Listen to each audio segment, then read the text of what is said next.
coming back to the where media is, there's been a lot of these different changes in this media environment, right?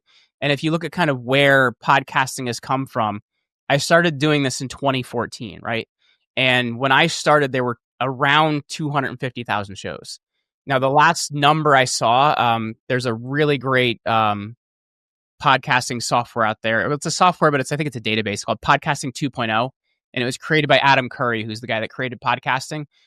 And they're always monitoring the statistics and kind of where things are at, because Spotify lies and said they had this many. Apple Podcast lies and said they have this many, because they're kind of just measuring whose, family jewels are bigger, if that makes sense. Yeah.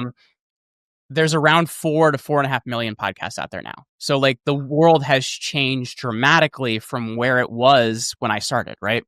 And here's the interesting thing. There's kind of these phases in podcasting. There was the internet marketer phase when in 2016, they all came into podcasting and then they all left podcasting. There was also the phase where a lot of the legacy media, like your BBC, like your NPR, a lot of these big companies tried to come in and put the same things they do into media, into podcasting. This doesn't work, because they had to have 5 cameramen and 5 producers and a whole editing team. And that's just really not how podcasting works. It's done with small teams that are really good at what they do, because the technology now is so good. So I think the thing we're seeing now is a lot of the big companies tried to come in and it didn't work, because that formula doesn't work here. And it's working more on an individual basis. So you're getting a lot of differing opinions, a lot of long form conversations. And I'm pretty excited about that, because I really do think we're still in the infancy of what this model is. So I'm excited for the future of where it's going and where it's going to grow. Because if you look at kind of streaming has been a really big part of this, media has become driven by the consumer now. It wasn't really done like that before, right? Like, Friends is on at 7:00 and it's on at that time every week. So everybody's going to sit down and watch it. They used to call it appointment only television watching, because your show was on at this time. If you missed it, you got to wait a week or stay up really late and hope to catch a rerun. Now with sports, you kind of still have to do that, because, the Yankees only play at the time the Yankees play at, right? You can't watch that game on demand. It already happened, or it is happening. But the thing that's interesting is if you look at Netflix, well, people can sit down and watch a whole series now.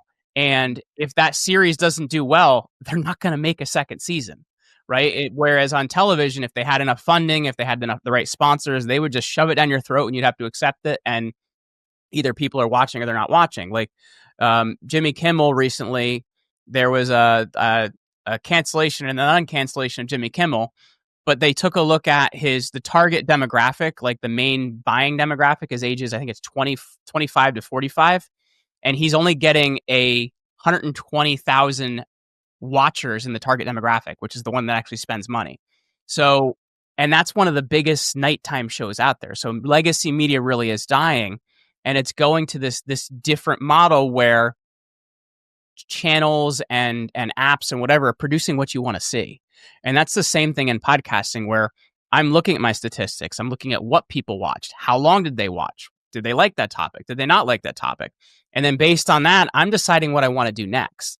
That isn't how traditional media has worked. So I think we're in kind of a really cool world of how things are changing right now.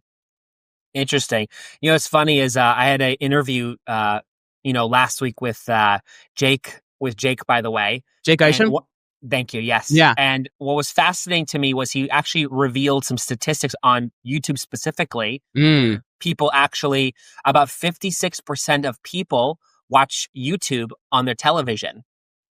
That's wild. 56% of people that are watching YouTube today, which there's, just so you know, there's I think him and I were going over this, where there's actually 300 billion views of videos and shorts produced and watched every day, to where there's so much of it that people are watching on their television. That's how much.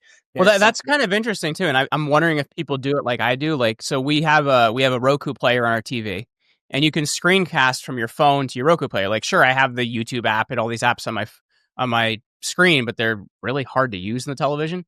So I was like, oh, I'll say to my wife, like, oh my gosh, there's this episode of Candace Owens you have to see, and I'll stream it right from my phone right to the TV, and we're sitting there watching it. So I can see even in my own habits how I'm doing that now. Yeah. Yeah, it's such a interesting too. Like I been now, even though I do listen to the episodes as well on my phone, but like when it's on TV or on YouTube, Hmm. boom, it just pops up right there. It's kind of like your own show. You can download it. It's free. It's kind of Yeah. like you can't really do anything much about it, but it's Yeah. very fascinating how much that just even just that media is actually taken over, even on YouTube, and how Hmm. much people are actually watching more on their television, Hmm. YouTube, than they are on their phone.